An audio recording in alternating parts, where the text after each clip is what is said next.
My son stopped me from going to the hospital for emergency surgery and forced me to transfer my assets, but he doesn't know. My name is Margaret Ellison, and the night I realized my own son valued my house, my savings, and my jewelry more than my life, something inside me broke, but not in the way he expected. The pain started quietly, like a small knot in my abdomen that I assumed was just indigestion. I had lived through childbirth, through the loss of my husband, through teaching classrooms full of unruly teenagers for decades. Pain was something I could endure. But this pain was different. It was sharp, persistent, and growing stronger each hour, as if a blade were twisting inside me. By the third evening, I couldn't stand up straight without clutching my stomach. I knew something was wrong. Emergency wrong. I was about to pick up the phone to call for an ambulance when Daniel walked in.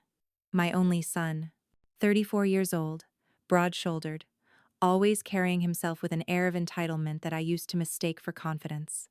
He saw me bent over, my hand pressed against my side, and instead of worry clouding his face, I saw irritation flicker across his eyes. "Mom, you're always so dramatic," he said, tossing his keys onto the kitchen counter. "You probably just ate something bad. Sit down. Rest. You'll be fine." I tried to explain the intensity of the pain, that this wasn't normal, but he waved me off with the impatience of a man brushing crumbs from a table. He poured himself a glass of whiskey, ignoring how my voice trembled. I thought maybe he was just tired from work. Daniel had always been ambitious. Too ambitious, sometimes. But lately, his ambition had turned into recklessness. Failed investments, loans he never mentioned until creditors called the house, and a growing bitterness that I hadn't yet handed him the family home to make things easier. That night, as I sat hunched in my armchair, I realized his eyes weren't on me. They were on the envelope of property deeds stacked neatly on the desk in the study. The pain intensified after midnight. I tried to stand, to walk toward the phone again, but my legs gave out. I must have made a sound, because Daniel appeared in the doorway. "Hospital?" I whispered. For a brief moment, I thought I saw fear in his face, but it wasn't fear for me. It was calculation. "You don't need a hospital," he said firmly, almost too quickly. "What you need is to stop stressing over money. Look, Mom, we need to talk. About the house. About your accounts. It's time you make things official." His words chilled me more than the pain did. There I was, gripping the armrest, fighting for breath, and he was talking about paperwork. I wanted to scream at him, demand he call an ambulance, but the pain held my voice hostage. I could only whisper, "Please, Daniel." But instead of reaching for the phone, he sat down across from me, his expression sharpening into something cold. "You're not dying," he said flatly. "You've always been a worrier. But you can't keep holding on to things you won't even use. The house, your savings. They should go to someone who can actually do something with them. Me." My blood ran cold. I suddenly understood. My pain wasn't an inconvenience to him, it was an opportunity. That night, I barely slept. The pain woke me in waves, but so did the realization that my own son might actually prefer I never made it to the hospital. I clutched my side with one hand, and with the other, I held onto something else. Resolve. If Daniel thought my illness would make me weak, he was wrong. Because even as the pain tore through me, I remembered something he didn't know, a safeguard I had put in place years ago, after watching friends lose everything when their children made selfish choices. A hidden legal document. A secret Daniel couldn't touch, but I stayed silent. For now. I watched him pacing the hallway the next morning, already making phone calls, already circling like a vulture, and I thought, let him think he's winning, because when the time came, he would learn that a mother may bend under pressure, but she does not break. The first 3 days blurred into one long, fevered nightmare of pain, whispers, and paperwork thrust under my nose. He wanted signatures. He wanted deeds. He wanted what wasn't his. But as I signed with a trembling hand, pretending to give him everything, I was already writing the first lines of my revenge. And the irony? He thought he had trapped me. But in truth, I was letting him dig his own grave, signature by signature. He didn't know that while he was trying to steal my life, I was preparing to take back control of his. Daniel's voice was smooth that morning, but I could hear the cracks beneath it. He brought me tea lukewarm, bitter, and placed it on the coffee table as though the gesture excused everything he was about to say. "Mom," he began, clearing his throat. "I've been thinking a lot about the future. Our future. You shouldn't have to worry about things like bills, taxes, or assets. I can take care of everything. But for that to happen, I need you to make things official." His words slithered across the room, mingling with the scent of stale whiskey from the glass he'd abandoned the night before. My stomach twisted, not only from the pain, but from the way he was looking at me. He wasn't looking at me as his mother, he was looking at me as a possession. A key. "I need a doctor," I whispered. My voice cracked like thin ice underfoot.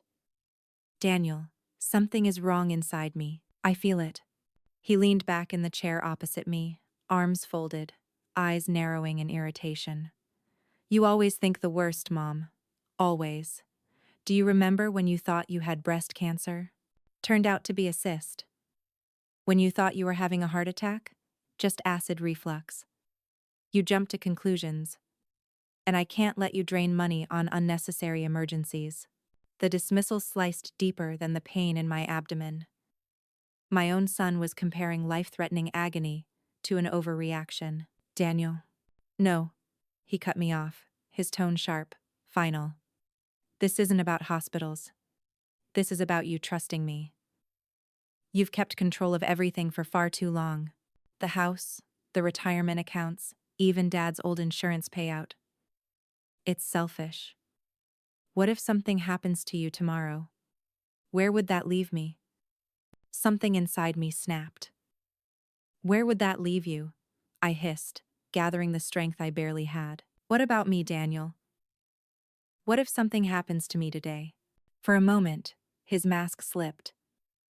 I saw the flicker of annoyance. No, of calculation flash across his features. He leaned forward, lowering his voice to a near whisper, the way one speaks before delivering a threat. "You'll be fine. But if you're not, don't you think it's better that your estate is already in my hands? Don't you want me to be secure?" Secure. That was his word. Not safe. Not cared for. Not even loved. Secure. The hours dragged. The pain came in waves. But Daniel's persistence never wavered. Each time I tried to rise, to insist he call an ambulance, he found another way to redirect the conversation back to money. At noon, he placed a manila folder in front of me. "These are just preliminary transfer documents. Nothing complicated. Just signatures to smooth things out. I've already drafted them with a friend from work. He knows what he's doing." I looked at the papers through blurred vision. My hands trembled, both from weakness and disgust. Every line was a chain. Every signature a shackle. "You expect me to sign? While I'm sick?" I asked. He gave me a thin smile. One that might have been charming, if it hadn't been so cruel. "All the more reason to handle it now. Imagine the stress you'll save yourself later. Besides," his eyes hardened, "if you collapse and it's too late, the state decides where everything goes. You wouldn't want strangers touching what you've worked for, would you?" The manipulation was so sharp it nearly stole my breath. He wasn't asking out of love, he was cornering me with fear. And in that moment, between the stabbing pain in my side and the ache in my chest, I saw the truth. Daniel wasn't just careless. He wasn't just desperate. He was dangerous. That evening, as I sat slumped in the armchair, he pulled up a chair beside me. His voice softened, feigned tenderness, dripping like poisoned honey. "You know I've always been the one by your side, Mom. When Dad passed, who handled the funeral arrangements? When the roof leaked, who called the repairman? I've always been there. But I can't keep doing everything if you won't let me have a say. Don't you trust me?" Trust. The word struck like a cruel joke. I remembered the boy he used to be running through the yard with his toy cars, crying when he scraped his knee, clinging to me when nightmares woke him at night. That boy had trusted me, but the man in front of me was a stranger, one who twisted love into leverage. I pressed a trembling hand against my abdomen, feeling as though I might collapse at any moment. My voice came out hoarse but steady. "Daniel, you're asking me to choose between my life and my money." He didn't even flinch. Exactly. Night fell again, and the pain worsened. My skin grew clammy, my breath shallow. I thought of calling Claire, my neighbor, my friend, but Daniel had already begun hovering, keeping the phone out of reach, shadowing me as if I were a prisoner in my own home. At one point, as I staggered toward the bathroom, I caught a glimpse of myself in the mirror. My face was pale, my eyes sunken, but beneath the weakness, I saw something else. Resolve. Daniel thought he was winning. He thought I was too frail, too desperate, too naive to resist. But what he didn't know, what he could never know, was that years ago, after watching friends lose their homes to manipulative children, I had prepared for this. I had met with a lawyer. I had created a trust. I had hidden a safeguard so deeply that no amount of bullying or paperwork could undo it. He was asking me to hand him everything, not realizing that I had already locked everything away. He was trying to cage a bird whose wings were already free. The next morning, Daniel returned with more papers. His voice was brisk, businesslike, as though he were discussing an errand instead of my life. "These need your signature too," he said, sliding them across the table. I picked up the pen. My hand shook not from fear, but from the effort of playing my role convincingly. I signed slowly, deliberately, giving him the illusion of victory. "Good," he said, gathering the papers with a satisfied nod. "See? That wasn't so hard." Whoa. But inside, my heart whispered, "You don't know, Daniel. You don't know that what you're holding is nothing more than smoke. You don't know that the real power isn't on those papers, it's in the document you'll never find."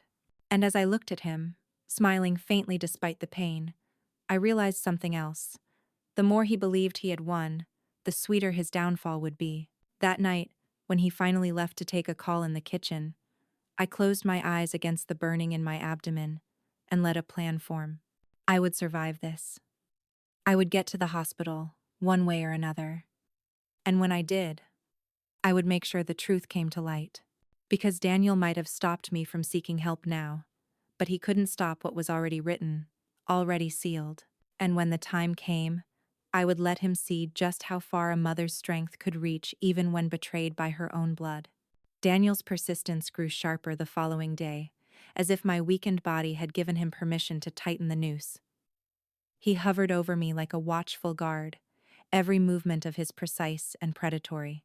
I tried to rise from the armchair, but he intercepted me before I could reach the hallway. "Sit," he commanded, guiding me back with a hand that was firm but not caring. "You shouldn't be straining yourself. Just sign these, Mom, and rest. I'll handle everything else." The pain in my abdomen was now constant, no longer coming in waves but gripping me like a vice. Each breath was a battle.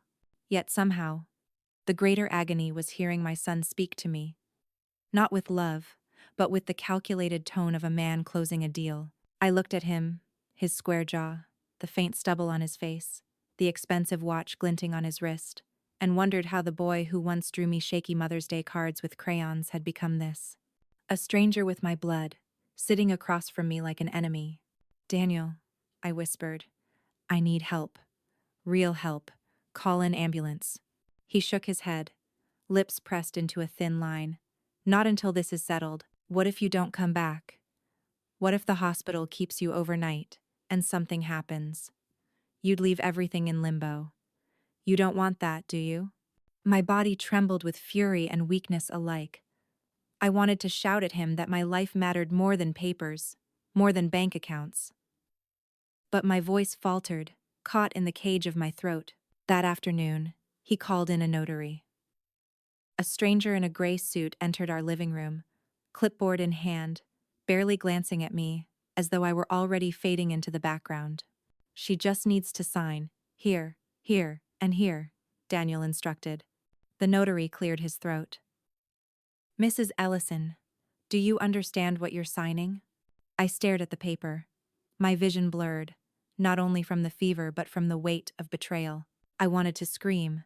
I understand that my son is stealing from me while I'm dying in front of him. But instead, I forced my lips into a weak smile. Yes, I murmured. My pen scratched across the paper. Daniel's shoulders relaxed, as though a storm had passed. He didn't notice the way my hand lingered, the faint smirk tugging at the corner of my mouth. Because the truth was, I understood far more than he realized. I knew the documents in front of me meant nothing. He thought he was binding me. But the trust I had created years ago was already the true master of my estate. Everything he was orchestrating now was an empty performance. And so, with each signature, I wasn't giving away power, I was buying time. When the notary left, Daniel poured himself another whiskey, humming under his breath. See, Mom? This is better. No stress. No fighting. You can just rest now. I'll take care of everything. I studied him as he lifted the glass to his lips. His hands didn't shake. His conscience was clear, or perhaps he no longer had one. Daniel, I said softly, what if I don't make it? He paused, glass midair, eyes flicking to mine. For the first time, I thought I might see a trace of fear, but it vanished as quickly as it came. Then you'll know you did the right thing, he replied coolly. The words sank into me like ice. My son, my only son, was already preparing to live in a world without me. Not with grief, but with anticipation. That night, I dreamed of my late husband, Robert. He stood at the edge of our old garden, the roses in bloom around him, his voice steady as he used to sound. Don't let him win, Margaret, he said. Don't let him think he has your spirit too.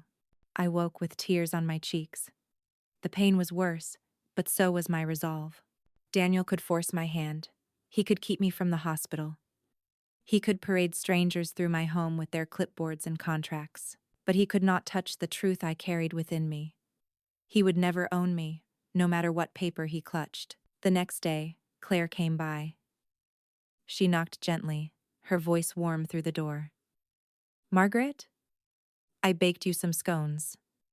Thought you might like some company. Before I could answer, Daniel stormed to the door and cracked it open just enough to block her view. She's resting, he said briskly. Not a good time. I heard the hesitation in Claire's voice. But she sounded so weak on the phone yesterday. She's fine, Daniel interrupted. We don't need anything. And with that, he shut the door. My heart ached. I longed to call out, to beg Claire not to leave. But Daniel stood guard like a sentinel, his arms crossed, daring me to try. As night fell, my body felt like it was unraveling. The pain was unbearable, my skin drenched with sweat. I wondered if this was how it ended. Not with dignity, not with care, but in a silent living room where my son plotted my inheritance. But even in the haze of fever, a thought pulsed clear and strong. I am not finished. I remembered the documents locked away with my lawyer. I remembered the secret account Claire didn't even know about, the one my husband and I had created decades ago. I remembered the strength I had carried all my life, the strength Daniel had underestimated. And in that moment, I knew I would endure. I would outlast this betrayal. When Daniel returned with yet another set of papers, his eyes gleamed with victory. These are the last ones, Mom. After this, you won't have to worry about a thing. Just sign, and it's all over. I stared at him, my hand trembling over the pen. Yes, I thought. It will be over. But not in the way you believe. I pressed my signature down, each stroke heavy with unspoken defiance. He smiled, gathering the papers like treasure, completely blind to the trap he was building for himself. Because while he thought he was winning, he was only feeding the fire of my resolve. And one day soon, when the truth emerged, that fire would consume him. I looked at my son then, not with fear, but with something colder, something harder. Pity. pity for the man who thought he could break me. Have you ever been in a situation like this? If you were in this situation, would you forgive or take revenge? Comment below to let us know. Daniel's mood shifted after I signed the last round of papers. He began moving through the house with the swagger of ownership, as though every corner of the home he grew up in now belonged to him. His footsteps echoed differently in the hallways, heavier, more assured, while I sat hunched in my armchair, clutching my abdomen against waves of pain. It would have been easy for an outsider to assume he had won, that his mother, frail and weakened by illness, had finally surrendered everything to her ambitious son. I even let him believe it. I smiled faintly when he thanked me for my trust. I nodded weakly when he promised to take care of things, and I let him pour himself another drink with that smug satisfaction painted across his face.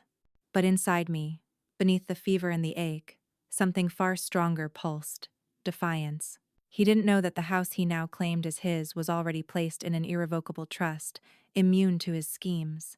He didn't know that the bank account he thought he was transferring had long been shifted into a hidden account that only I and my lawyer knew existed. He didn't know that the jewelry he thought he'd pawned years ago was only a fraction of what I still owned. Daniel was so blinded by greed that he couldn't see the truth. And the truth was, I was giving him nothing but paper illusions. That evening, he sat across from me at the dining table, a smirk tugging at his lips. "You'll see, Mom, this is better. You won't have to worry about bills or taxes anymore. I'll handle everything. You can just rest." His words hung in the air, like a poisoned lullaby. "Rest?" I repeated softly, hiding the bitterness in my voice. "That does sound nice." He mistook my agreement for submission. I watched the tension slide off his shoulders, watched his arrogance swell as he leaned back, sipping his drink like a man celebrating victory. For the first time in days, I let myself laugh, not aloud, but silently, deep in the chambers of my mind. Because there was something oddly liberating about watching him play his role in a drama whose ending I already knew. The pain grew worse as the night dragged on. I could feel my body weakening, my breaths shallow. But I forced myself to stay alert. My life dangled on the edge. But so did Daniel's false sense of triumph. At one point, as he gathered the signed documents into a neat stack, he looked at me with something that almost resembled affection. "You did the right thing, Mom," he said. "I know it wasn't easy for you to let go, but you can trust me. You'll see. Everything will be fine now." I nodded slowly, my lips curving into a faint smile. But inside, my heart whispered, "Everything will be fine, but not for you." The following morning, he called one of his friends, a man I vaguely recognized from his reckless business ventures. I overheard their conversation from the living room. "She signed everything," Daniel boasted. "Yeah, it's basically all mine now. The house, the accounts, finally. I just have to get some things filed and then it's official." There was a pause, then laughter. Daniel's laughter deep, triumphant, unguarded. It struck me like a knife. The boy who once wept in my arms when his dog died was gone. In his place stood a man who laughed at stealing from his own mother. My chest tightened, not only from the illness but from grief. Grief for the son I had lost. Grief for the family I had once imagined. Grief for the illusion of love that had crumbled before me. But grief was quickly replaced by resolve. Let him laugh now, I thought. Soon his laughter will taste of ash. Later that day, as he busied himself making calls and strutting around the house, I closed my eyes and allowed myself to slip into memory. I remembered the day Robert and I met with the lawyer. He had insisted, after hearing about a colleague whose children had drained her accounts before she even passed. "We have to protect you, Margaret," Robert had said firmly. "I trust Daniel. But life is unpredictable. You deserve security." So, we had drawn up the documents, an irrevocable trust, hidden accounts, and a clause that ensured my assets would bypass any immediate transfers until my death was certified by 2 doctors. Robert had even arranged it so that Claire, my trusted neighbor, would be notified in the event of any emergency. Daniel had mocked me back then when I refused to let him help with my finances. "You don't trust me," he'd complained.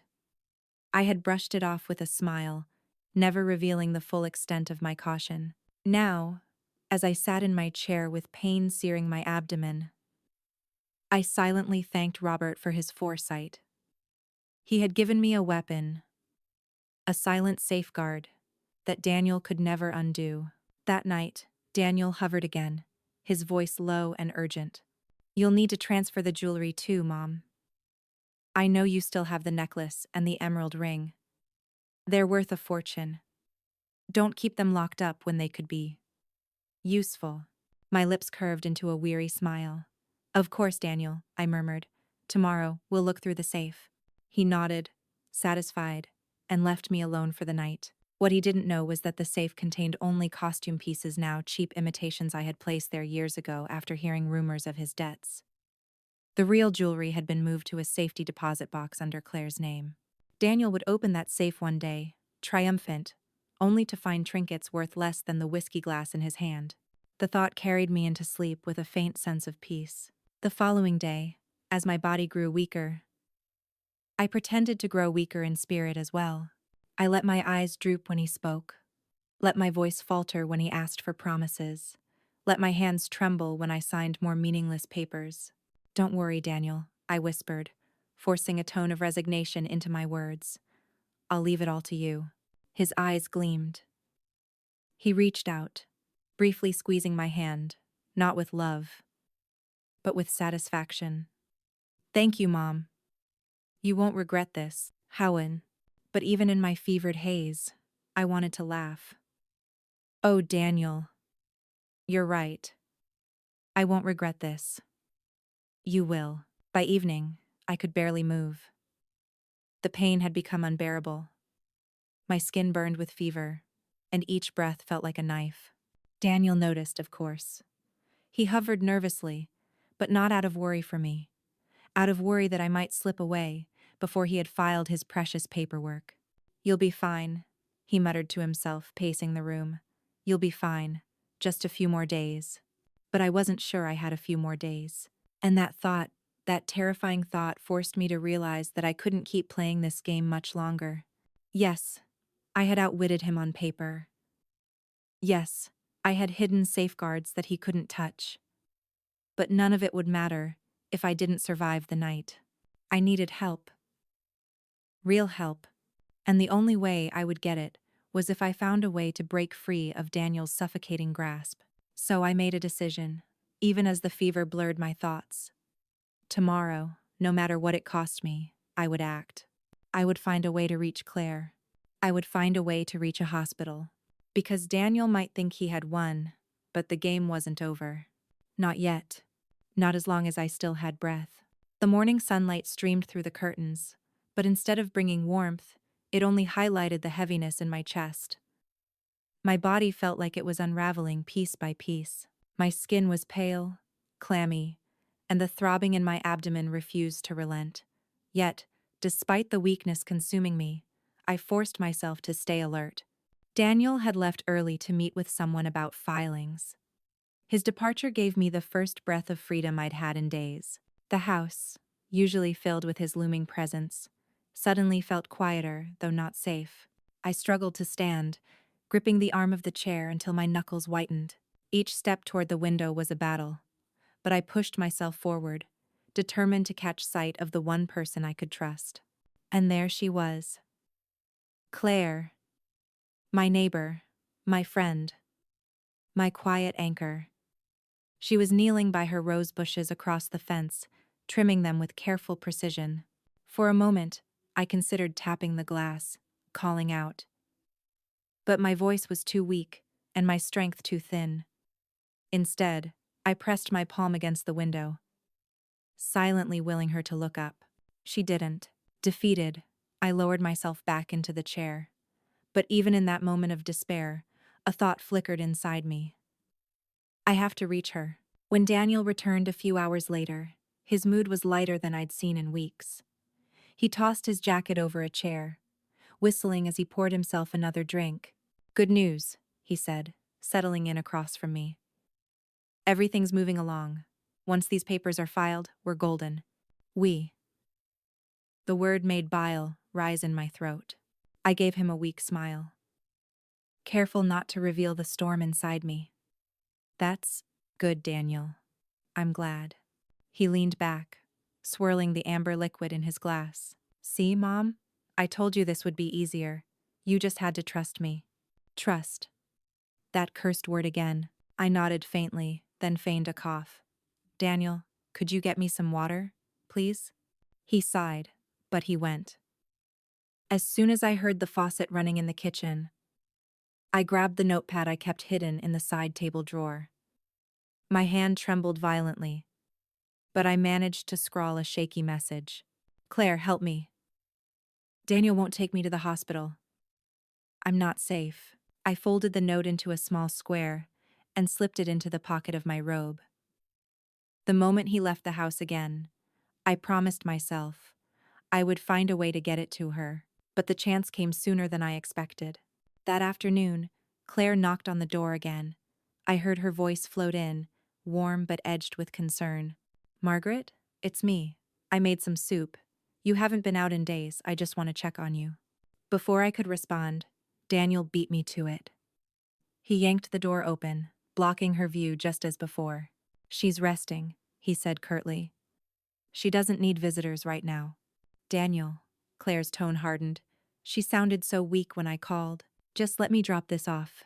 I said no. His voice was sharp, final. The door slammed. But in that split second before it closed, I had slipped the folded note through the crack, letting it flutter to the porch at Claire's feet. I prayed she noticed. Daniel returned, scowling, muttering under his breath about nosy neighbors. He never suspected what I had done. But hours later, as night fell, I heard the faintest rustle against the window. I turned my head, forcing my eyes open despite the fever clouding my vision. There, pressed against the glass, was a piece of paper Claire's handwriting. I got your note. Hang on. I'll find a way. Relief washed over me like cool water. For the first time in days, I felt less alone. The next morning, Daniel left again, clearly agitated. I've got a meeting. Don't do anything stupid, Mom. Just stay put. The door slammed behind him. Minutes later, there was a soft knock at the back door. My heart leapt. Slowly, painfully, I dragged myself to the kitchen and opened it just a crack. Claire stood there, eyes wide with alarm as she took in my condition. Good Lord, Margaret, she whispered, slipping inside. You look terrible. What has he been doing to you? Tears burned my eyes. He won't let me go to the hospital. He's making me sign everything over. Claire, I think I'm dying. Her hand flew to her mouth. That's it. I'm calling an ambulance right now. No, I rasped, grabbing her wrist with surprising strength. Not yet. If he sees, he'll stop you. You have to wait until he's gone longer. Just promise me you'll help me when the time is right. Claire's eyes brimmed with tears, but she nodded fiercely. Of course, I won't let him do this to you. For the first time in days, I felt a flicker of hope. Claire left quickly, slipping back out the way she came, but not before pressing my hand in hers. Hold on, Margaret. Just a little longer. I'll get you through this. When Daniel returned, I was back in my chair, feigning weakness. He never suspected that the balance of power had quietly shifted, that I now had an ally, someone watching from the outside. He poured himself another drink, smug as ever, while I sat silently, hiding the faintest smile. That night, I lay awake, listening to the rhythm of Daniel's footsteps in the hall. My body was failing me, yes, but my spirit was sharpening, fueled by the knowledge that Claire knew the truth. Daniel thought he had trapped me. He thought he was moments away from victory, but he didn't know that my neighbor had seen through the cracks. He didn't know that help was circling closer, ready to break through the walls he had built. And as the pain flared through me once again, I whispered into the darkness, "Hold on, Margaret, just a little longer." He doesn't know the ending of this story yet. The pain in my abdomen had grown unbearable, a constant throb that no amount of shallow breathing or shifting in my chair could dull. It felt as if something inside me was tearing apart, a quiet war in my own body. My forehead burned with fever, sweat beading across my skin. My hands shook uncontrollably. Yet when Daniel entered the room, all he saw was an inconvenience. "Mom," he said sharply, standing in the doorway with his phone in hand. "You're dripping sweat. You need to take better care of yourself." I stared at him, my lips parted in disbelief. Better care of myself? I could barely stand, barely breathe, and he was lecturing me as if I were some careless child. "I need a hospital," I whispered, my voice raw. His jaw tightened. "Number." "You don't. You're fine." "Daniel, I can't." "Enough!" he snapped, slamming his phone down on the counter. "Do you think hospitals are free? Do you know how much debt people get into for a night in the ER? And you'd expect me to deal with that? Number, we're not going." I swallowed the lump in my throat, forcing myself to look him in the eye. "You'd rather see me die here than spend a few dollars?" He froze. The silence stretched between us, thick and damning. His eyes darted away, and in that moment, I knew the truth. It wasn't about the money, it was about control. If I went to the hospital, if doctors intervened, he would lose his grip on me. He needed me weak, confined to this house, pliant enough to keep signing. Later that afternoon, he returned with a box. He placed it on the table, his expression hard but eager. "Open it," he instructed. With trembling hands, I lifted the lid. Inside were files, envelopes, jewelry boxes, the remnants of my life, gathered like spoils. "I went through the safe," he explained. "I know you've been hiding things. The ring, the necklace, they're gone." "Where are they?" My heart skipped. He had opened the safe, but as I predicted, all he found were the cheap replicas I had left behind years ago. "They're right there," I said weakly, pointing to the trinkets. He narrowed his eyes. "Don't play games with me, Mom. Those are worthless. Where are the real ones?" I shook my head, feigning confusion. "That's all I have, Daniel. I'm sorry." His nostrils flared, his voice rising. "Do you think I'm stupid? Do you think I don't know you've been hiding money, hiding jewelry, hiding everything from me?" "Hi." My body trembled, but my voice was steady. "If I had hidden things, don't you think it was for a reason?"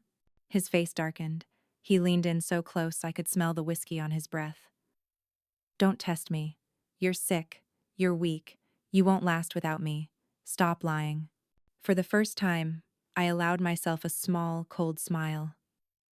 "Maybe I won't last, Daniel. But neither will your lies." He recoiled, startled, as if my defiance had burned him. That night, I could barely move. My abdomen burned, my breaths shallow and ragged. I knew my body was failing me. Something inside was rupturing, and without help, it would kill me. Yet Daniel sat in the next room, humming to himself, rifling through my papers, sipping his drink like a man waiting for a clock to run out. At one point, he came back into the living room, dropping heavily into the armchair across from me. "Why do you make things so hard?" he muttered, staring into his glass. "If you just trusted me, if you just gave me what I asked for, none of this would be a problem." I closed my eyes, my voice barely audible. "You mean none of this would be a problem for you?" He didn't respond. He didn't have to. The silence was answer enough. The next morning, I awoke to Claire's voice at the back fence. I couldn't hear her words, only the soft rhythm of her tone as she called to her dog. But the sound gave me strength. Somewhere out there, someone cared whether I lived or died. Daniel, however, was relentless. He paced the kitchen, muttering about filing fees, about property transfers, about accounts he wanted access to. Every word was laced with greed, every glance at me filled with impatience, rather than concern. By noon, he returned with yet another stack of papers. "These are just final authorizations," he said, sliding them toward me.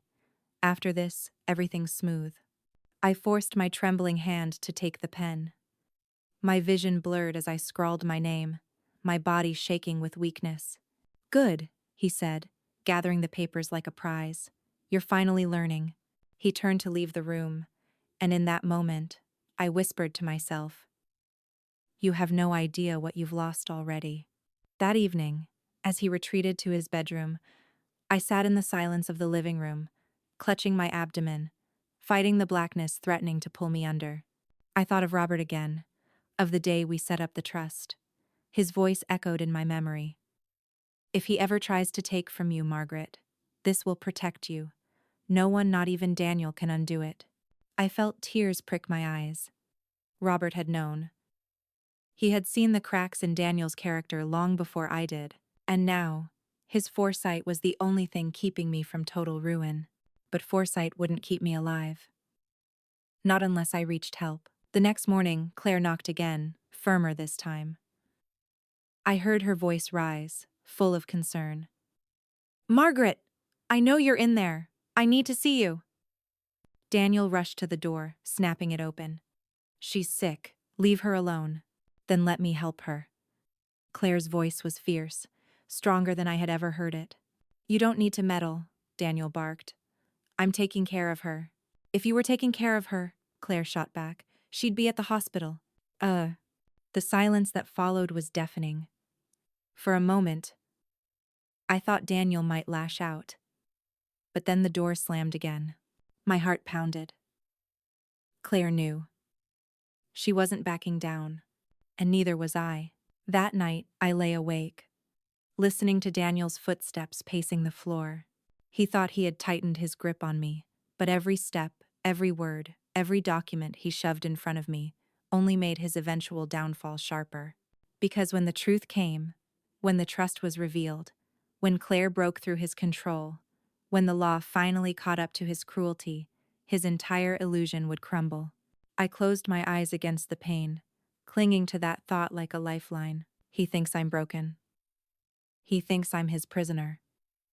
But the truth is, he's the one trapped in a lie he can't escape. I couldn't tell whether the nights were growing longer, or whether my body was simply losing its grip on time. Fever made the hours blur together, stretching minutes into eternities. My abdomen felt as though it were being torn apart, and yet Daniel's face remained the same. Sharp, calculating, impatient. "Mom?" he said one evening, sliding yet another paper in front of me. "You still haven't given me access to the retirement accounts. The lawyer says there are penalties if we don't act fast. Just sign this, and we're done." I stared at the paper, my pen trembling in my fingers.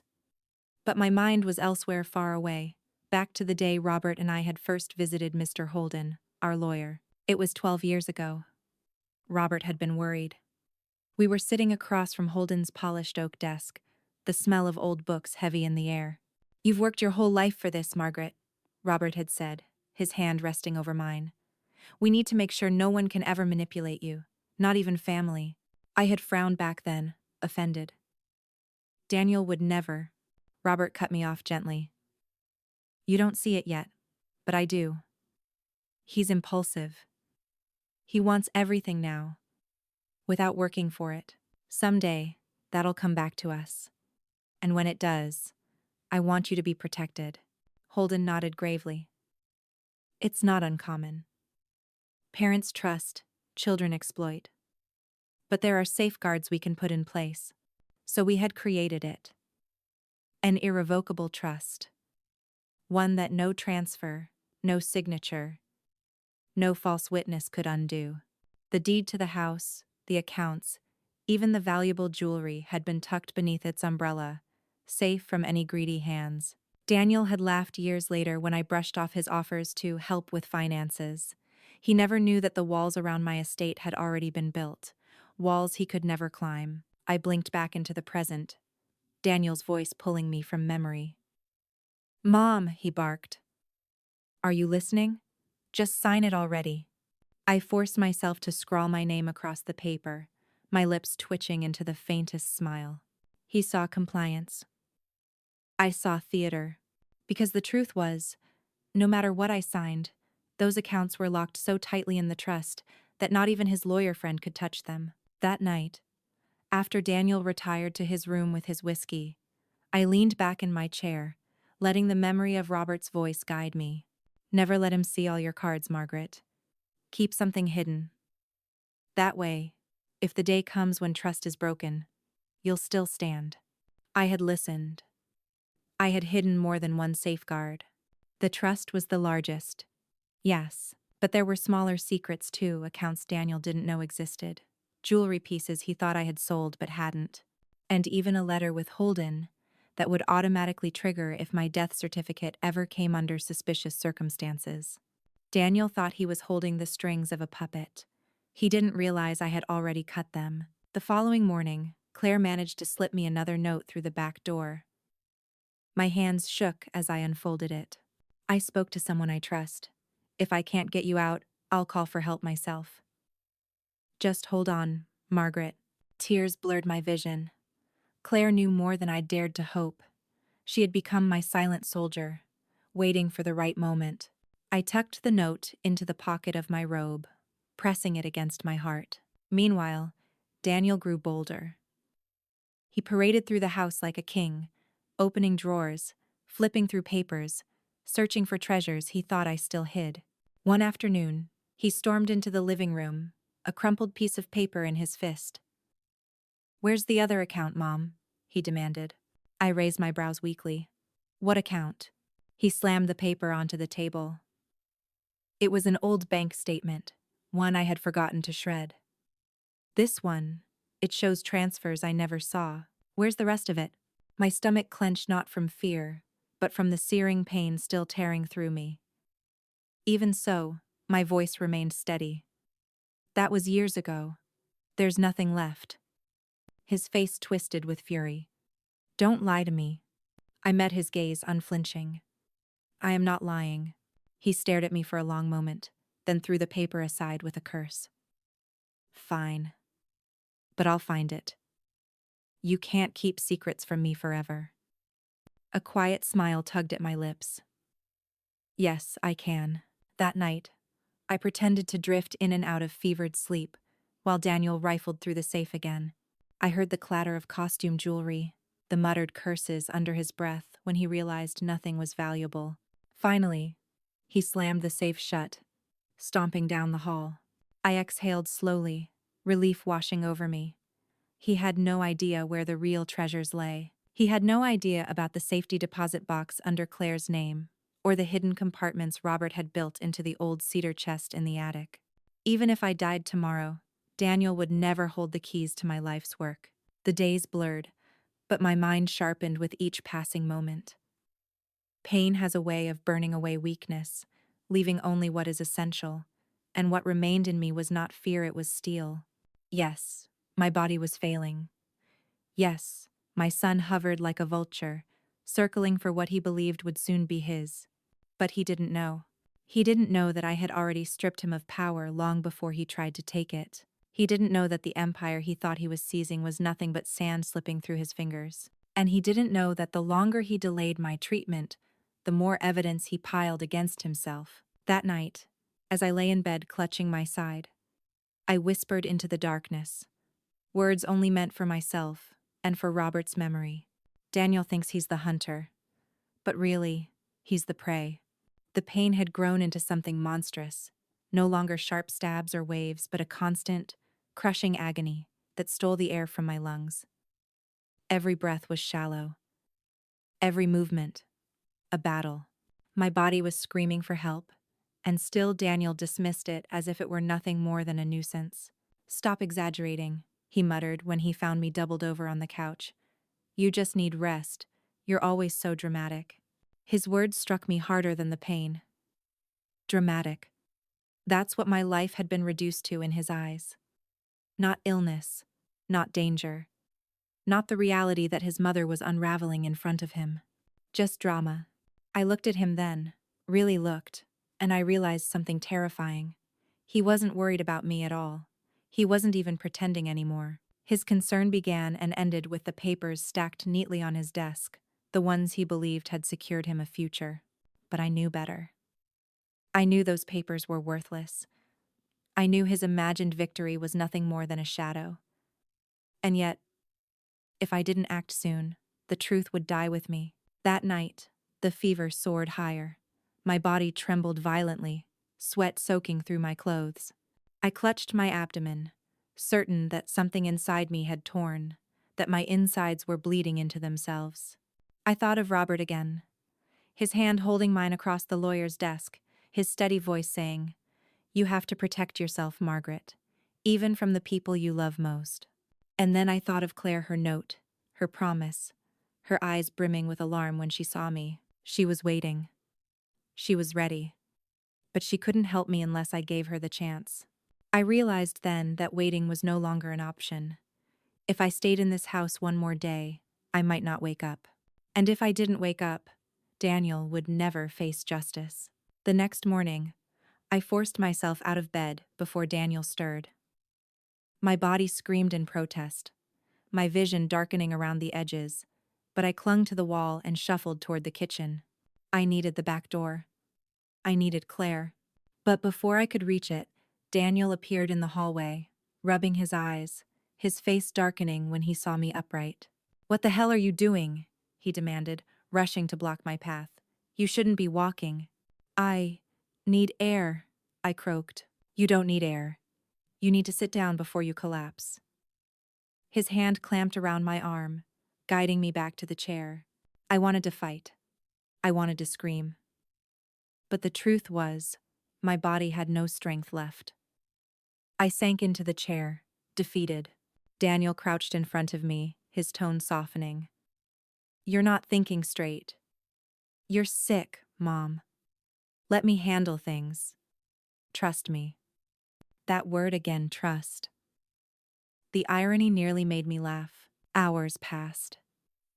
He spent the day on the phone, making calls, bragging to someone about the transfers. I closed my eyes and listened, memorizing every word. Each call was another nail in his coffin, another thread of evidence that would one day trap him. But evidence wouldn't save me if I didn't make it through the night. By evening, the pain had reached a pitch I could no longer endure. I felt faint, my breath shallow, as if I were slipping away. And that's when something inside me shifted. I was done waiting, done pretending, done letting Daniel decide whether I lived or died. I would act. Tonight, when Daniel left the room to take another call, I pulled the notepad from the side table again. My hand shook violently, but I managed to scrawl, "Claire, please. Tonight.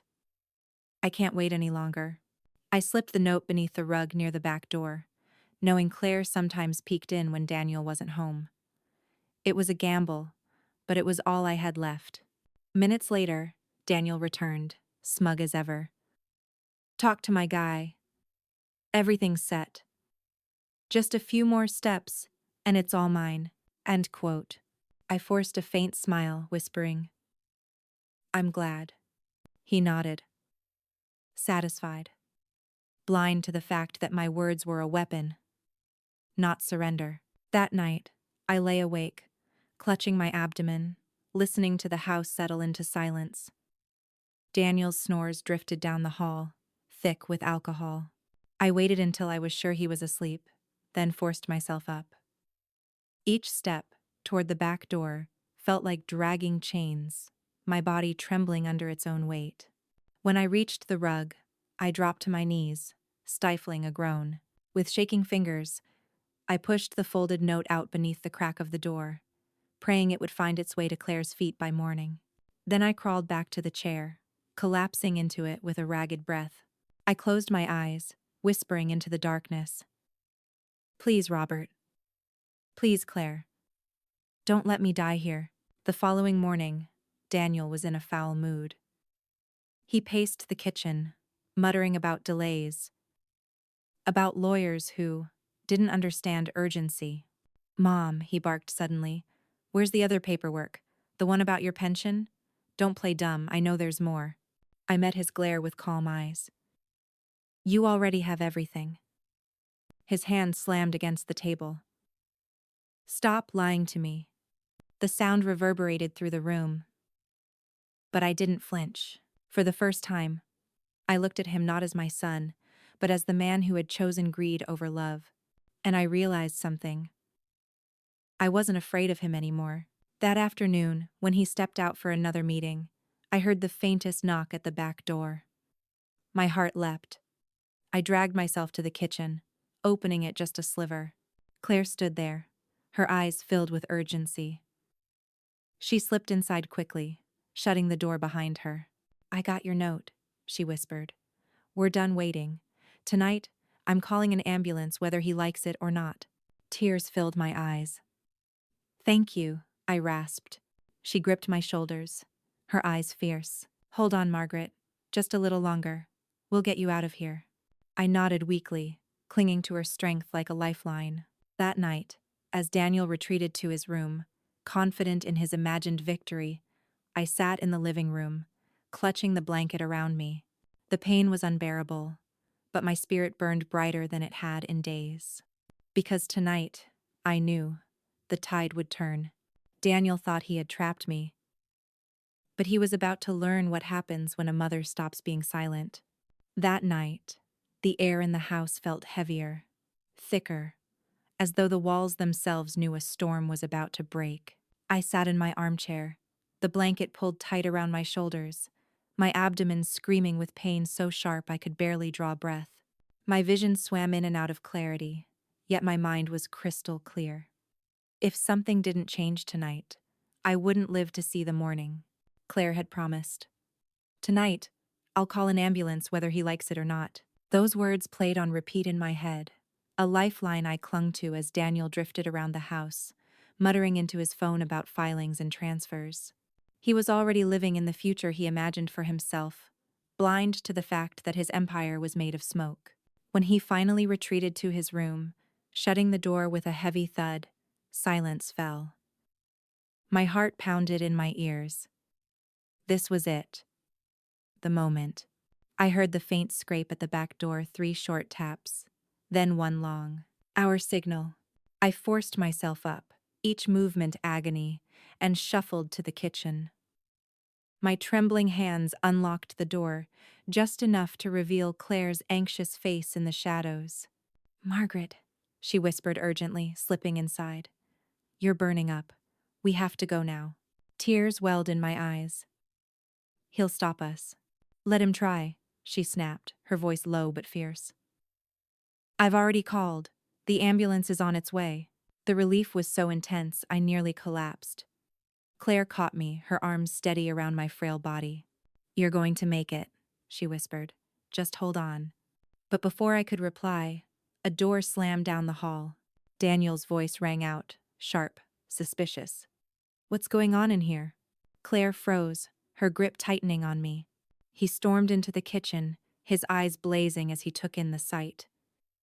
Me clinging to Claire, sweat, soaked and trembling, Claire's hand still on the door handle. What the hell do you think you're doing? He shouted. I called an ambulance, Claire said firmly, her chin lifting. She's sick, Daniel. She needs a hospital. His face twisted with fury. You had no right. This is my house, my mother. Your mother is dying in front of you, and all you care about is paperwork. Claire fired back, her voice shaking the walls. Daniel's fists clenched at his sides. For a moment, I thought he might strike her. But before he could move, the distant wail of sirens cut through the night. The sound pierced the silence, growing louder with each passing second. Daniel's face drained of color, fury giving way to panic. No, he muttered, shaking his head. No, no, no, you can't do this. They'll start asking questions. They'll save her life, Claire interrupted coldly. He spun toward me, desperation in his eyes. Mom, tell them you're fine. Tell them you don't need this, please. I met his gaze, my voice ragged but steady. Daniel, I will not die here for your convenience. His mouth opened, then closed, words failing him for the first time. The siren stopped outside. Moments later, fists pounded on the front door. "Paramedics!" a voice called. Claire rushed to open it, and within seconds, two men in uniforms entered, carrying equipment, their eyes scanning the scene. "She's burning up," Claire said quickly. "Severe abdominal pain for days." He wouldn't let her come in. The paramedics exchanged a glance. One knelt beside me, checking my pulse, while the other began setting up a stretcher. Daniel hovered, his voice trembling. "She doesn't need this. She's exaggerating. She's always like this." "Sir." One paramedic cut him off sharply. "Step back. This is a medical emergency." As they lifted me onto the stretcher, Daniel's face contorted, torn between anger and fear. He leaned close, whispering so only I could hear. "You'll regret this, Mom. Don't do this to me." I looked him dead in the eye, my voice barely a whisper. "No, Daniel.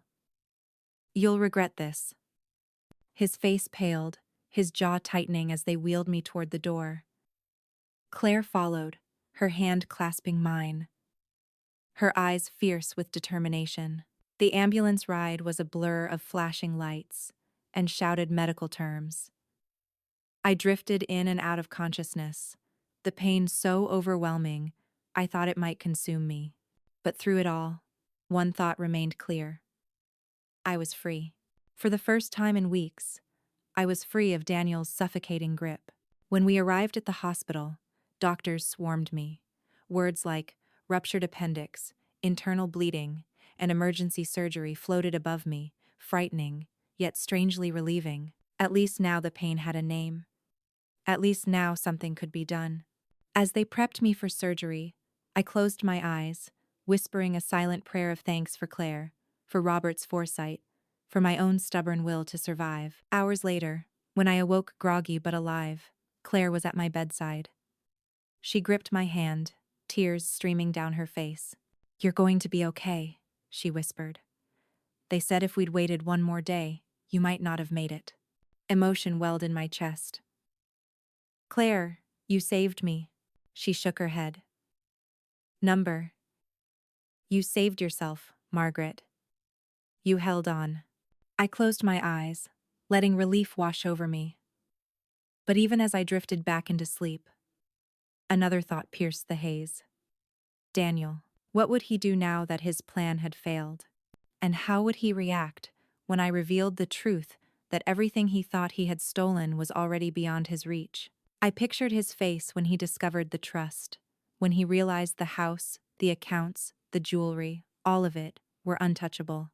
And for the first time since the pain began, I smiled. Because Daniel thought he had won. But the game was just beginning. How do you think they will react when I reveal that to everyone? The sterile white ceiling of the hospital room was the first thing I saw when I opened my eyes. For a moment, I didn't know where I was. The hum of machines, the faint beeping of a heart monitor, the smell of antiseptic. It all felt strange, foreign. But then the sharp pain in my abdomen reminded me, grounding me to reality. I was alive. Barely perhaps, but alive. The surgery had saved me. That much was clear from the heaviness in my body, the IV drip feeding into my arm, and the nurse who leaned over me with a warm smile. "Mrs. Ellison, you're awake. You gave us a scare." I tried to speak, but my throat was dry, my voice rasping like sandpaper. "How long?" "About 6 hours," she said gently. "Your appendix ruptured. You had severe internal infection. If you'd waited another day." She didn't finish the sentence, but she didn't need to. I knew. I turned my head and saw Claire in the corner, her face pale but determined. When she saw me stir, she rushed to my side, clasping my hand in hers. "You made it," she whispered, tears brimming in her eyes. I was so afraid we were too late. Emotion surged in my chest, threatening to overwhelm me. "Claire, thank you." Her grip tightened. "Don't thank me. Thank yourself. You held on long enough to get here. That was all you." But survival was only the beginning. As the days passed, I drifted in and out of recovery. The infection was severe, and the doctors warned it would take time before my body regained strength. Yet even in my weakened state, my mind was sharp. I couldn't stop thinking about Daniel. Would he show up here, pretending concern for the benefit of appearances? Would he hover by my bedside with the same fake tenderness he used at home, trying to keep his claws in me? Or would he stay away altogether, too afraid of what questions might be asked? The answer came on the third day. I woke to find him standing at the foot of my bed, his arms crossed, his expression unreadable. "Mom," he said, his voice low, controlled. "You shouldn't have done that." Claire, seated beside me, stiffened immediately. "She's alive because she did that," she snapped.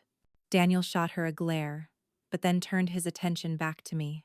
"You embarrassed me. You made me look like some kind of monster to the neighbors, to the paramedics. Do you know what that does to my reputation?" I stared at him, incredulous. My voice was weak, but every word dripped with contempt. "You were willing to let me die for your paperwork. You're worried about your reputation?" His jaw clenched. "I was trying to secure our future." "No, Daniel," I said, my tone cutting through the fog of medication. "You were trying to secure your future, at the cost of mine." His mouth opened, but no words came. He spun on his heel and stormed out, the door slamming behind him. Claire exhaled, shaking her head. "That boy, he's beyond saving."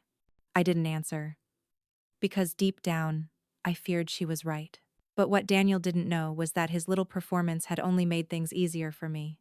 He had revealed himself not just to me, but to Claire, to the paramedics, to anyone who had witnessed his fury. There would be no hiding it now. And soon, he would discover the bigger truth.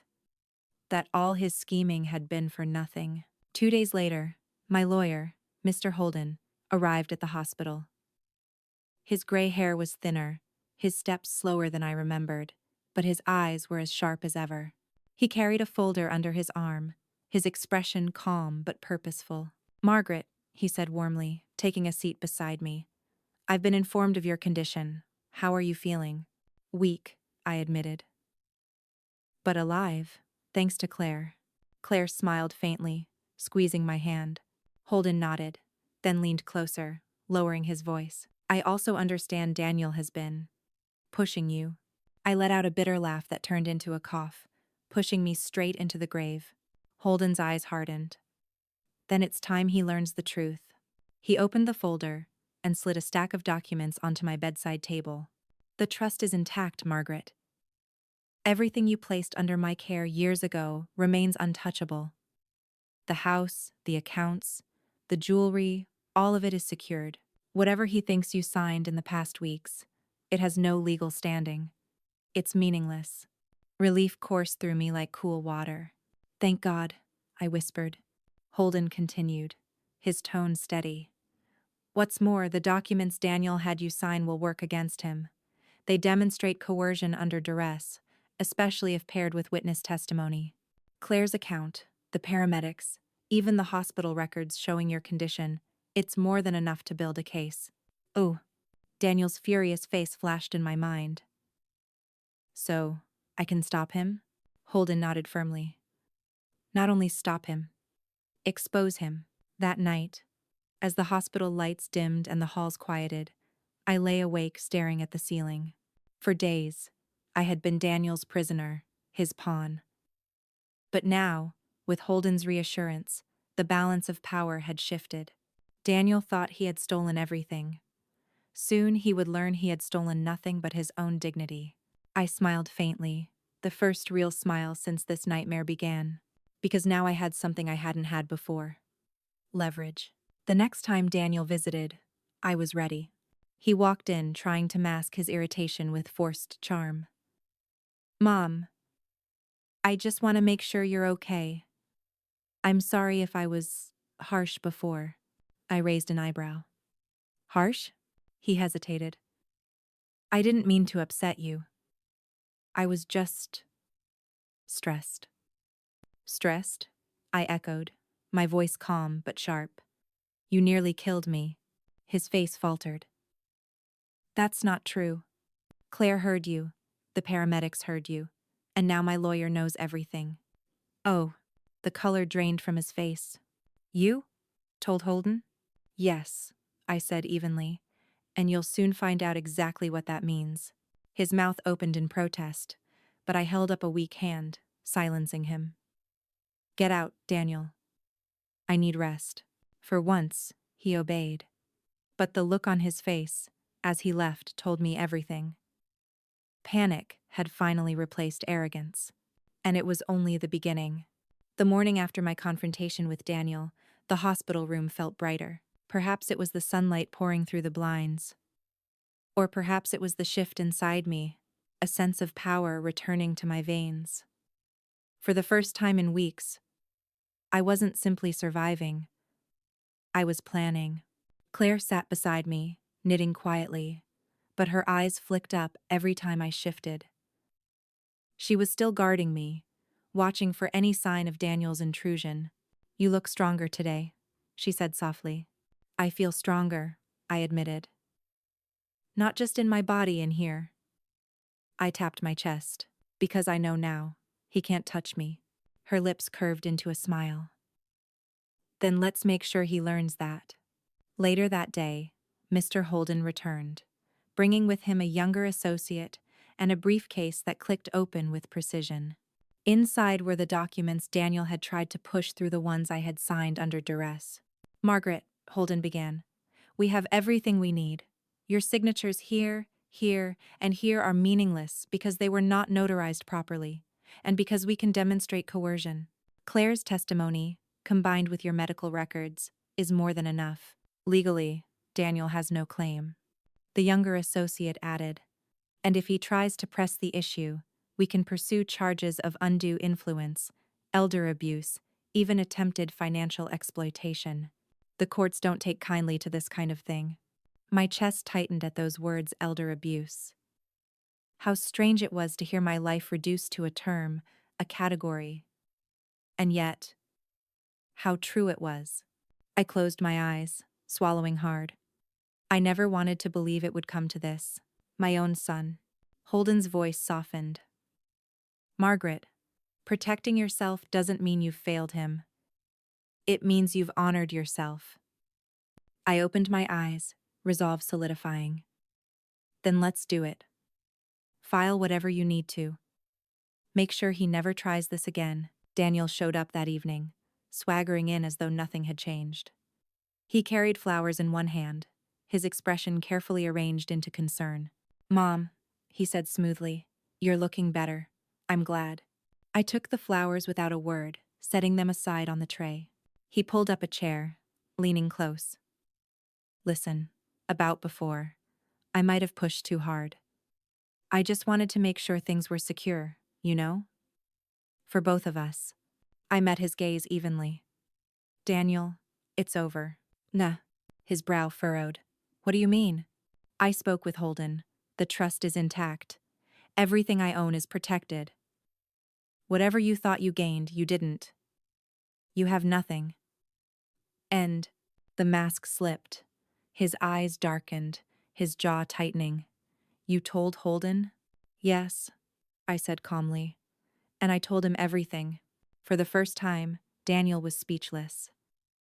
His lips parted, then closed again. Finally, he spat. You've ruined me. No, Daniel, I said softly. You ruined yourself. He stormed out, slamming the door so hard the flowers toppled from the tray. Claire reached over, steadying them, her face grim. That boy won't give up easily, she warned. I know, I whispered, but now I'm ready. The following week became a blur of paperwork and preparation. Holden's team worked swiftly, gathering statements, compiling medical records, securing evidence. Claire gave her testimony in crisp, unwavering detail, recounting how Daniel had blocked me from leaving, how he had dismissed my condition, how he had raged at the idea of an ambulance. The paramedics added their voices too. One of them recalled vividly how Daniel had insisted I didn't need care, how he had tried to stand in their way until they forced him aside. Piece by piece, the case against him was being built. And all the while, I lay in my hospital bed, recovering slowly, letting the knowledge of his unraveling feed my strength. On the seventh day, Daniel returned again. This time, his swagger was gone. His hair was unkempt, his eyes bloodshot, his voice tinged with desperation. "Mom," he said, his voice cracking, "we don't need lawyers. We don't need all this drama. Just drop it, please. I'm your son." The words hit me like a bitter wind. I'm your son. As if blood alone erased betrayal. I looked at him for a long moment, letting the silence weigh heavy between us. Then I said, "You had the chance to be my son when I needed you most. And you chose greed instead. You wanted my house, my money, my jewelry. You almost had my life. But you lost something far greater, Daniel." He swallowed hard, his eyes glistening. "What?" "My trust." He flinched as though struck. For a moment, I almost softened. Almost. But then I remembered the nights of agony, the way he had blocked the door, the way he had whispered threats instead of comfort. And the softness hardened into steel. "Get out," I said firmly, "and don't come back until the courts tell you otherwise." His eyes widened. "You'd really do this to me? To your own flesh and blood?" I felt my lips curve into a small, cold smile. "You did it to yourself." "Vuh." He stood there, trembling with rage and despair, before finally turning on his heel and storming out once more. That night, as I lay in the quiet hospital room, I realized something profound. The boy I had raised was gone. The man who remained was a stranger, one who had chosen betrayal over love, greed over family. But I also realized something else. I was not powerless. For weeks, I had been trapped, cornered, treated like a pawn. But now, the truth was on my side, and the law was in motion. Daniel's empire of lies was collapsing, and I would be the one to watch it fall. The day I left the hospital, the world looked sharper, clearer. The sun was too bright, the air too crisp, every sound too vivid. Perhaps it was the antibiotics still running through my veins, or perhaps it was the knowledge that I had survived not just the illness, but my son's betrayal. Claire insisted on driving me home. Her little sedan felt like a sanctuary as it rolled down the familiar streets. "You don't have to go back there yet," she said softly. "You can stay with me." "Vor." I shook my head. "Number. This is my home. He needs to see that I'm not afraid to walk back through that door." She glanced at me, worry etched on her face. "And what if he's waiting?" I smiled faintly. "Then it's time he learned the truth." When we arrived, Daniel's car was already in the driveway. My heart clenched, but I forced myself to keep walking, leaning on Claire for support as we entered the house. He was in the living room, pacing like a caged animal. When he saw me, he froze. "Mom," he said, his voice brittle, "you shouldn't be here yet. You're too weak." "I'm strong enough," I replied, my tone firm. "Strong enough to end this." He frowned, confusion flickering in his eyes. "And what?" "This charade," I said, lowering myself into the armchair. "All of it." Claire handed me a folder, Holden's folder thick with documents. I opened it slowly, deliberately, letting Daniel watch every movement. "You thought you won," I said, my voice steady. "You thought you had forced me into giving you everything. But here's the truth, Daniel. Everything you pushed me to sign means nothing." His eyes widened. "What are you talking about?" I pulled out the trust papers, sliding them across the table. "This is what you didn't know. Years ago, your father and I created a trust. The house, the accounts, the valuables, all of it has been protected for more than a decade. Nothing I signed in the last month changes that. You own nothing, not a penny, not a brick of this house." His face went pale, his hands curling into fists. "You're lying." "Am I?" I asked calmly, pulling out another paper. "This is the legal record. Holden filed it years ago. Irrevocable. Unbreakable. Your lawyers can try all they want, but they'll never touch it." He snatched the paper from the table, scanning it frantically. His lips moved silently as he read, his eyes darting over the signatures, the seals. His hands trembled. This, this can't be. It is, I said firmly. Every call you made, every threat you whispered, every paper you shoved in front of me, it was all worthless. You wasted your time. And worse, you revealed yourself for who you really are. Claire stood behind me, her arms crossed, her gaze unflinching. We both heard what you said, Daniel. The paramedics heard it too. You weren't trying to protect her. You were trying to steal from her. Daniel's face contorted, rage boiling to the surface. You think you can take this away from me? After everything I've done for this family? What have you done? I demanded, my voice rising for the first time. You let me writhe in agony while you circled like a vulture. You cared more about money than my life. You nearly killed me. His jaw clenched. I was trying to secure my future. I leaned forward, my eyes locked on his. And you lost it. All of it. Because of your greed, you don't just lose the house or the accounts, you lose me. You lose the right to call yourself my son. Silence followed, heavy and suffocating. His chest rose and fell rapidly, his eyes darting between me and Claire. He looked like a man standing at the edge of a cliff, realizing too late that the ground beneath him was crumbling. Finally, his voice cracked. So what now? You're going to… What? Drag me into court? Ruin me? I exhaled slowly. No, Daniel. You ruined yourself. But yes, the law will take its course. Holden is already preparing the filings. Attempted exploitation. Coercion. Abuse. Whatever the courts decide, you'll have to face it. He staggered back a step, his face drained of color. You'd do that to your own son? I held his gaze, unflinching. You stopped being my son the moment you chose greed over love. Claire placed a hand on my shoulder. You should go, Daniel. Before the police decide to knock on your door themselves. For a moment, he stood there, trembling with rage and despair, his mouth opening and closing like a man drowning. Then, without another word, he spun on his heel and stormed out, the door slamming behind him. The sound echoed through the house. But this time it didn't shake me.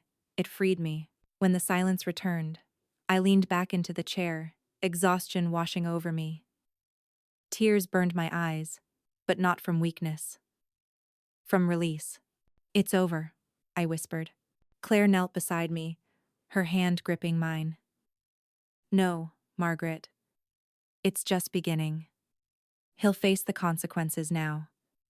And you'll finally be free. I nodded slowly, letting the weight of her words settle. Free. For the first time in weeks, maybe years, I felt it. That night, as I lay in my own bed for the first time since the hospital, I thought about Robert.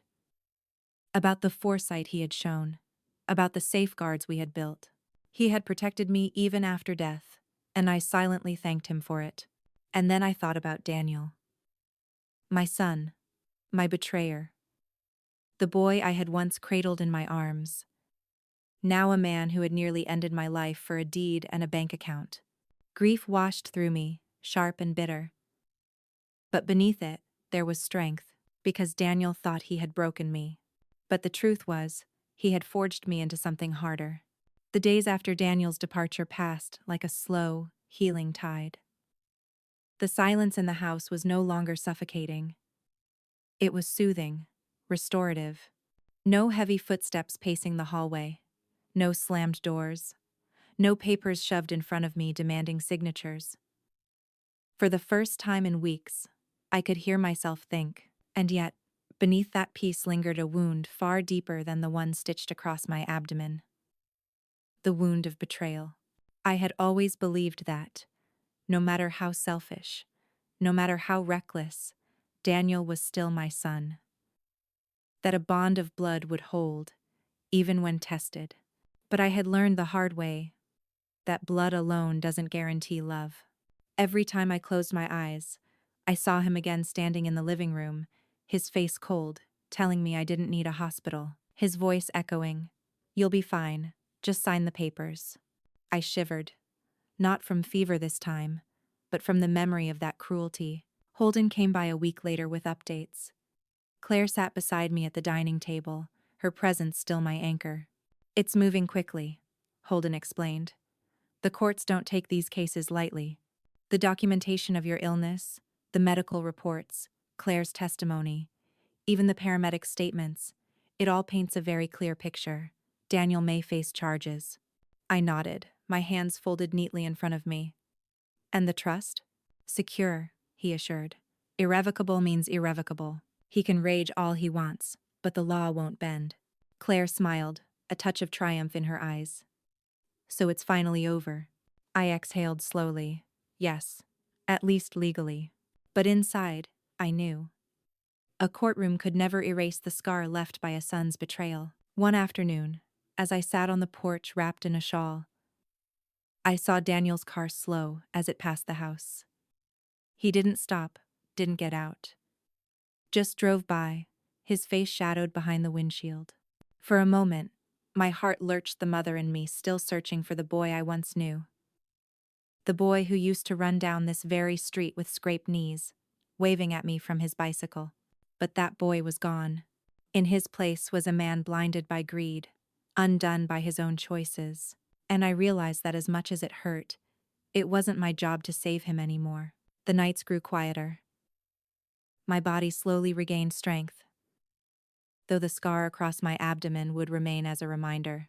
Sometimes, I traced it with my fingertips, thinking of how close I had come to death, not just from the ruptured appendix, but from the son who refused to save me. And yet, there was also gratitude. Gratitude for Robert, whose foresight had shielded me even after he was gone. Gratitude for Claire, whose courage had been the lifeline I desperately needed. Gratitude for my own resilience, the quiet strength I had doubted, but which had carried me through. I often asked myself, where did Daniel go wrong? Was it my fault? Did I give too much, too little, or at the wrong time? Could I have steered him differently, raised him better, guided him away from this path? The questions haunted me. But each time, I came back to the same truth. Love cannot cure greed. Some flaws aren't planted by a parent's hand, but by a soul's choices. And Daniel had chosen. One evening, Claire brought over tea and sat with me as the sun dipped low, painting the sky in shades of orange and pink. You did the right thing, she said firmly, watching my face. I nodded, though my heart still wavered. It doesn't feel like victory. It feels like loss. Because you're a mother, she replied gently. Mothers don't win when their children fall. But you protected yourself. You honored the life you've built. That matters. Oh. Her words sank deep, soothing the ache inside me. Weeks later, Holden called with the final update. The court dismissed Daniel's filings. The trust stands, and he has no legal claim. It's done. I thanked him, my voice steady. But after hanging up, I sat in silence, staring at the papers in my lap. It was done, and yet, it would never be undone. Now, as I sit here writing these words, I realize this isn't a story about property or money. It isn't even about betrayal. It's about survival, not just of the body, but of the spirit. Daniel tried to break me. He tried to trap me in my weakest moment, to strip me of everything I had earned, even of my life. But he failed. And in failing, he taught me something I never expected to learn at this age. Sometimes, the people closest to you can be the most dangerous. Sometimes, the ones you love most are the ones you must guard yourself against. But he also taught me something else. Something more powerful. That I am stronger than I ever believed. I don't know what will become of Daniel. Perhaps he will face charges. Perhaps he will slink away into bitterness, blaming me for his downfall.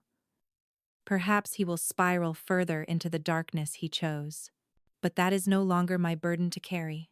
My burden is gone. My house is still mine. My life is still mine. My dignity, my spirit, still mine. And that is enough. If you are reading this, Perhaps you have faced something similar, a betrayal from someone you never thought capable of hurting you. If you have, you know the wound it leaves. And you know, too, that survival isn't just about living through it.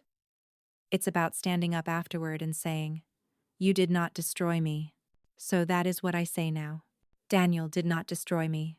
I am still here. I am still strong. And I am still Margaret Ellison.